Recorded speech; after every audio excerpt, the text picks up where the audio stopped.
Hello, everyone, and welcome to another episode of Keys to Success for Music Majors. It's a new year, everybody, a new semester, and welcome back. I hope everyone's doing well at the beginning of the semester. And we just wanted to keep this going. We had a lot of fun with our podcast last fall, and be on the lookout for continuing episodes this spring. My name is Charley Roush, and I'm a librarian at UTRGV, and I specialize in music. And my name is Katrina Roush. I'm a professor of music theory at UTRGV. We're really excited to start off the semester with a special guest. We have with us today Dr. Krissies Weimer. She is a professor of music education at UTRGV, and she's going to be sharing some tips with us. Hopefully that will be helpful for you as you start off the semester and continue through. We're going to talk about setting goals and those kinds of things. So welcome, Dr. Weimer. Thank you for joining us. Thank you for having me. So we just want to start off by getting to know you a little bit. Would you just tell us a little bit about your background? Like, how long have you been at UTRGV and what brought you here? So this is my fourth year at UTRGV, and before this, I was doing my PhD at Penn State. And prior to that, in between undergraduate and master's, I have 11 years public school music experience from early childhood, general music, middle school band, middle school general music, and some special ed, working with students with moderate to severe behavior disorders. Alrighty, and what kind of classes do you teach here at UTRGV? I teach music education courses. So I teach the introductory course, which is the music teaching profession.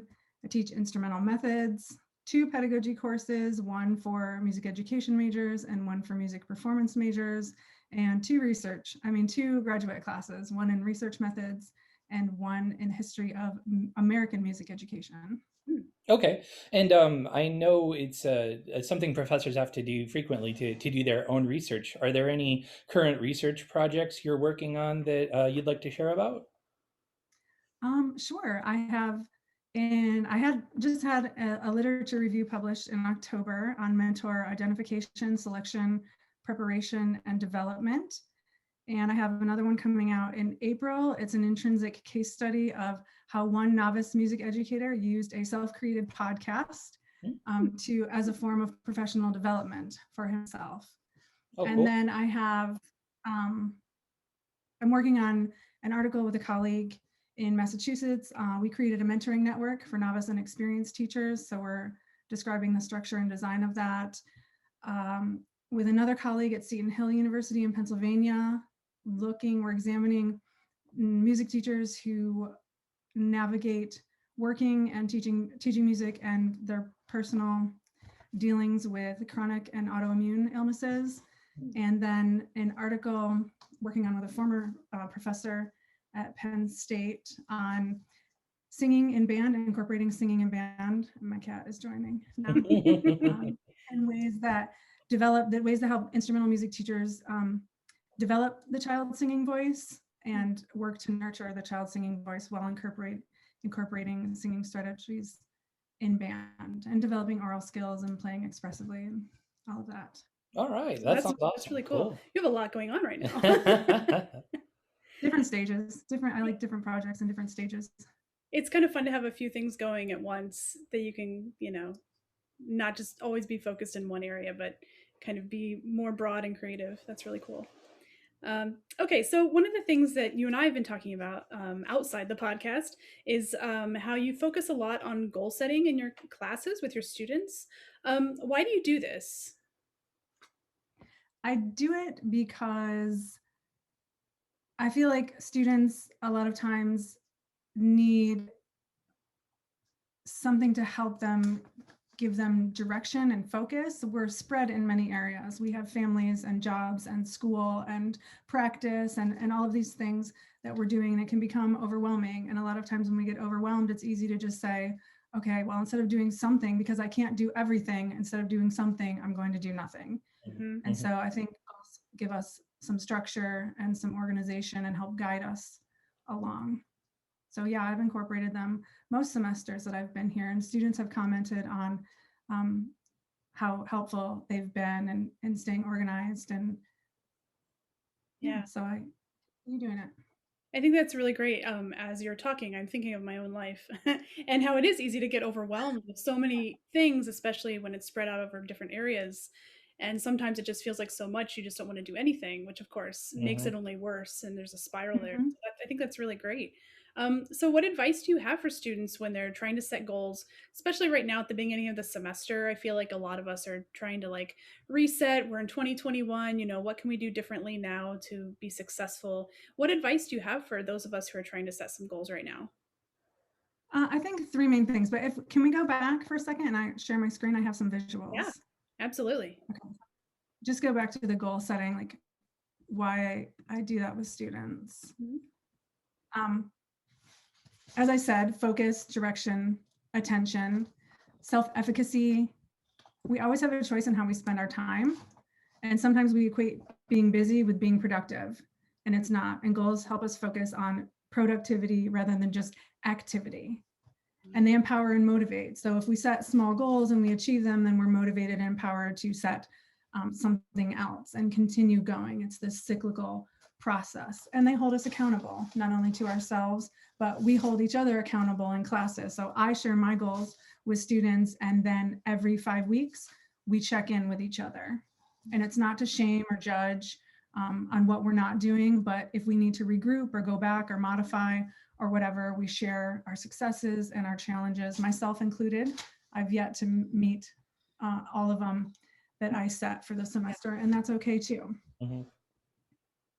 So when setting goals, we focus on SMART goals, which are specific, measurable, achievable, realistic, and timely. And I think students sometimes struggle with the specificity of Mhm. goals and also focusing on results rather than activity. Goal setting isn't a to-do list.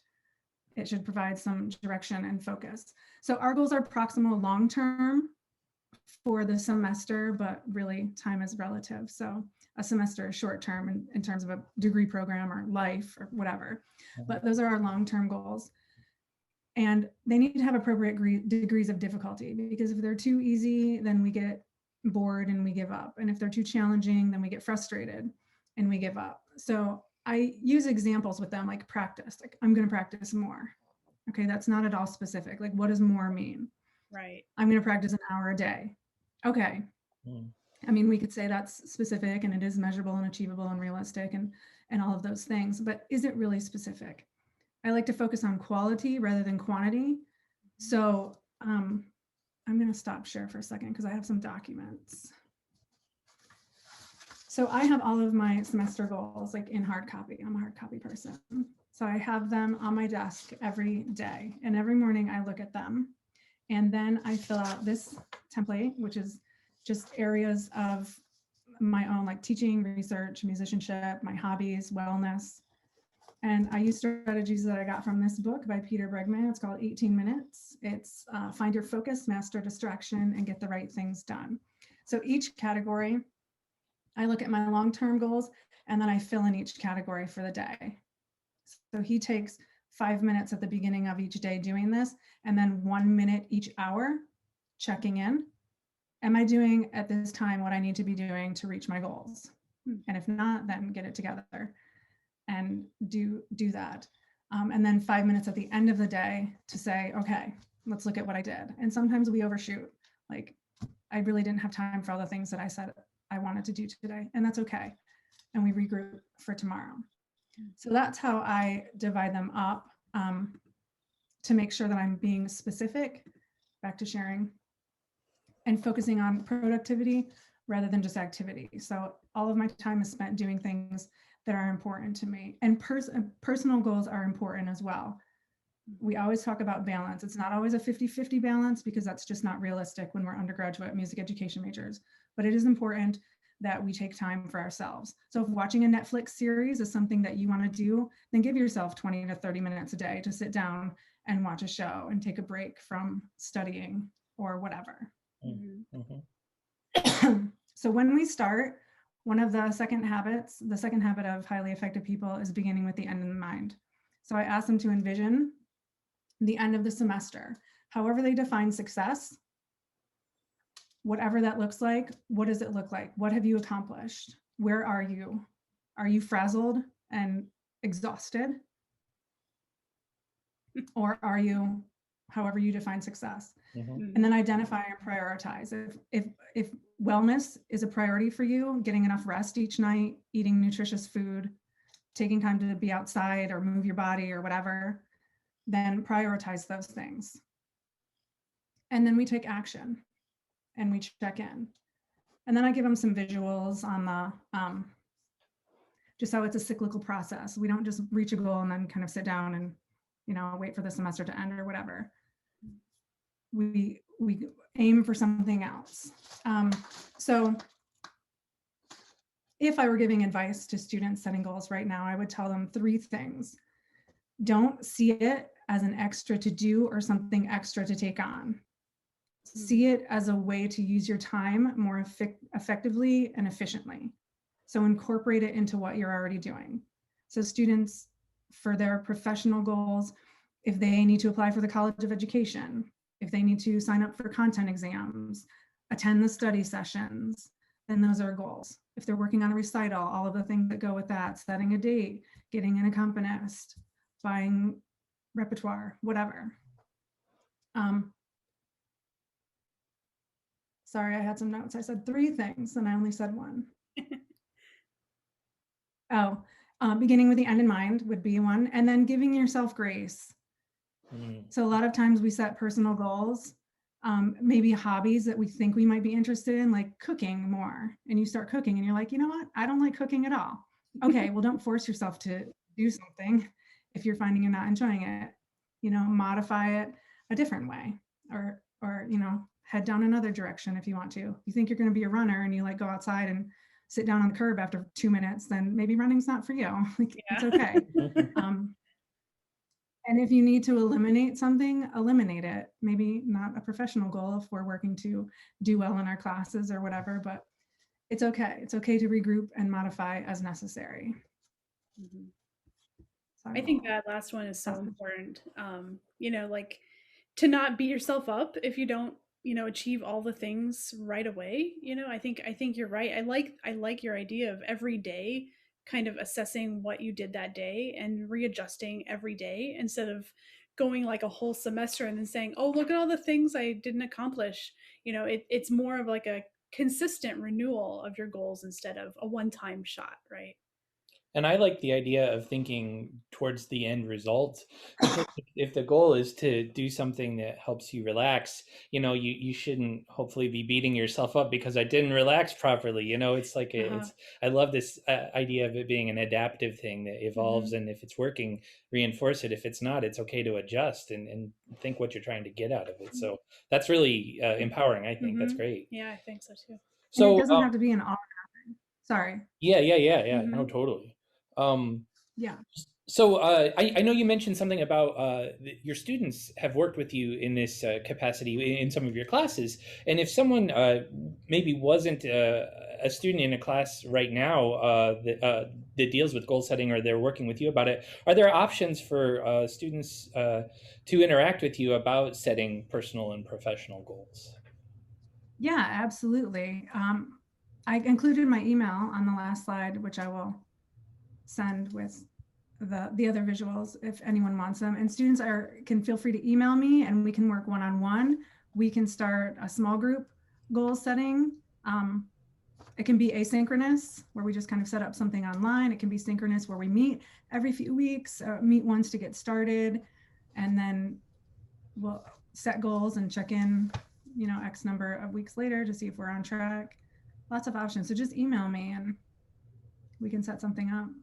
Okay, that's great. I really hope that people take you up on that. I think this could be really, really helpful for just giving us all focus, as we go through the semester. Can I mention one more thing I forgot in the daily? So when I do my daily, might fill out my categories, I also have a monthly habit tracker. So this is just something I printed online. So this is January. So all of the things that I need to make habits are things that are important to me, which come from my goals. I put on the habit tracker, and you can do this on an app. There's lots of apps. I have an app. I'm a paper person. I have to see it in front of me. So like knitting was one of my personal goals this semester. I hadn't practiced in a long time, so I wanted to pick up some new patterns. And I said I was just going to start one new project. I was going to practice just getting back in working with stitches and things like that. And I said, okay, every day in January, I'm going to knit, whether it's 2 minutes a day or 20 minutes a day, whatever I have. Doesn't have to be an hour long. And I have a scarf like half done now in January, whatever, just because 5 minutes a day, it adds up. That's really cool. Oh, that's great. Yeah. All right. So the thing we always ask our guests at the end of an interview is, what is something that you enjoy doing? You already mentioned knitting. So what is something else you enjoy doing that isn't necessarily related to your job? I enjoy playing with my dog, Charley Horse, outside, which is where he is right now because, you know, he wanted to be part of the podcast today. We'll have to have him on as a special guest at some point. Yeah, we chase bubbles. He loves chasing bubbles, and he likes when I throw the ball on the roof and then he catches it off the roof. He has like some mad catching skills. He's That's pretty limber for a big guy. Yeah, and he likes fetching his squeaky football. That's pretty. We enjoy our outside time. That's awesome. Well, thank you so much for being with us today. We're going to go ahead and put out our contact information up on the screen. So this is how you can get in touch with me or with Charley if you have questions about the music program or about doing research in music. If you have more general questions about research, you can contact the Research and Instruction Department at the library. Or if you have something you want to talk to us about regarding the podcast, if you have follow-up questions for this, you can always comment or ask questions under the video, or you can feel free to email us at our email address there at Gmail. And we're always happy to hear about future suggestions you would like to see for topics we could cover later on this semester. So, all right, I think that's all we have for you. Thank you for being with us. And Dr. Weimer, thanks again. It was really, I think, really exciting and helpful, the kinds of things that you're talking about today. So thank you.